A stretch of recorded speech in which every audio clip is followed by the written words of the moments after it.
అయ్యా, ధర్మ వ్యాధుల వారి ఉండే చోట ఎక్కడ తెలుసా స్వామి? కాస్త ముందుకెళ్ళండి స్వామి.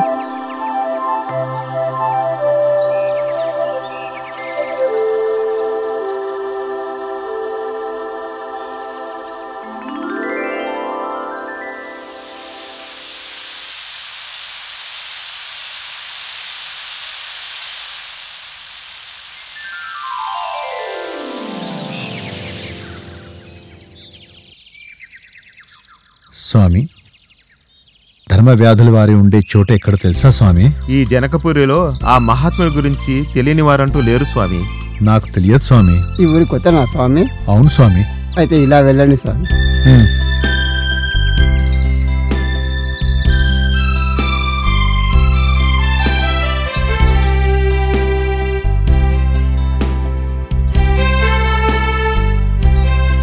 ధర్మ వ్యాధులు ఉండే చోటు తెలుసా స్వామి?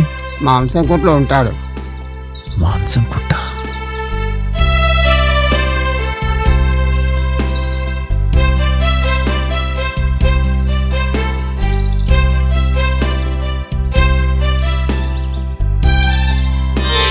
ఓం నమో నారాయణాయ. సాలాగ్రామం లాగుందే.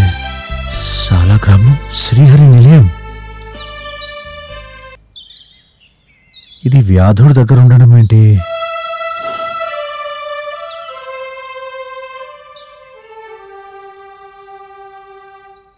ఈ వ్యాధుడు సామాన్యుడు కాడు.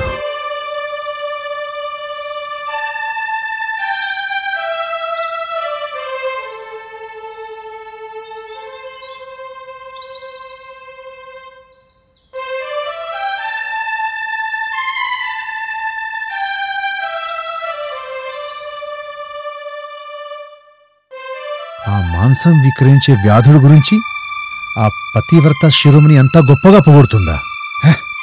ముసిరిన ఈగల మధ్య మురికి వాసన పిలుస్తూ జంతు కలేబరాన్ని ముక్కలు ముక్కలుగా నరుకుతూ ధర్మ ప్రవచనలు చేస్తాడా? ఇతను ధర్మవ్యాధుడా?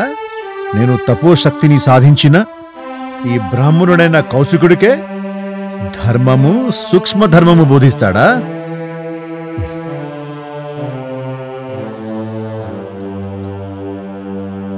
లేదు, ఇతను మహాత్ముడు కాజాలడు, జ్ఞానుడు అసలే కాజాలడు.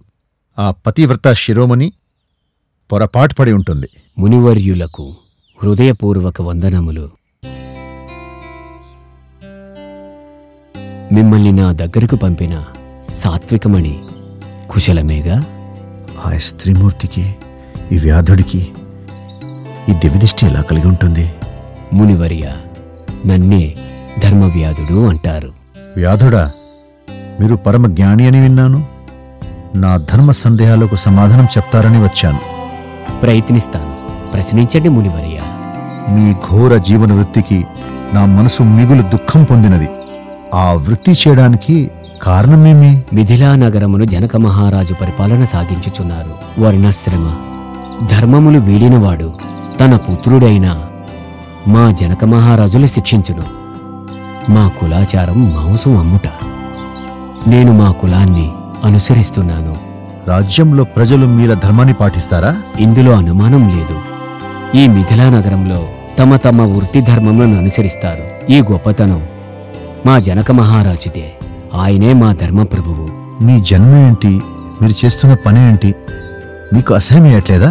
ఈ ప్రపంచంలో ఏ కర్మ అసహ్యమైనది, అశుద్ధమైనది కాదు. నాకు తెలిసిందల్లా ఒక్కటే. ఈ జీవితాన్ని సంపూర్ణం చేసుకునే క్రమంలో నేనొక బాధ్యత గల మనిషిగా, గృహస్థునిగా, కొడుకుగా, భర్తగా, తండ్రిగా, వృత్తిపరంగా నా కర్మను నిర్వహించడమే. మరి జీవహింస, దాని గురించి ఏమంటారు? జీవులను హింసించకపోవడమే పరమధర్మం. కానీ లోక వ్యవహారం వ్యతిరేకమైంది. సృష్టిలో చిన్న పెద్ద జీవులున్నాయి. ప్రతిరోజు ఏదో రూపంలో జీవహింస జరుగుతూనే ఉంది.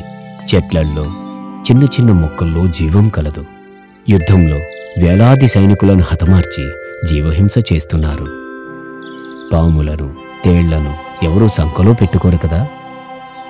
జలచరాల్లో చిన్న జీవులు పెద్ద జీవులకు ఆహారం. జ్ఞానమున్న మానవుడు కూడా ఉదయం నుండి సాయంత్రం వరకు తెలియకుండానే ఎన్నో జీవులను హింసిస్తుంది. For more updates, like, comment, subscribe to our channel. Hey darlings, గంటని click చేయడం మర్చిపోకండి.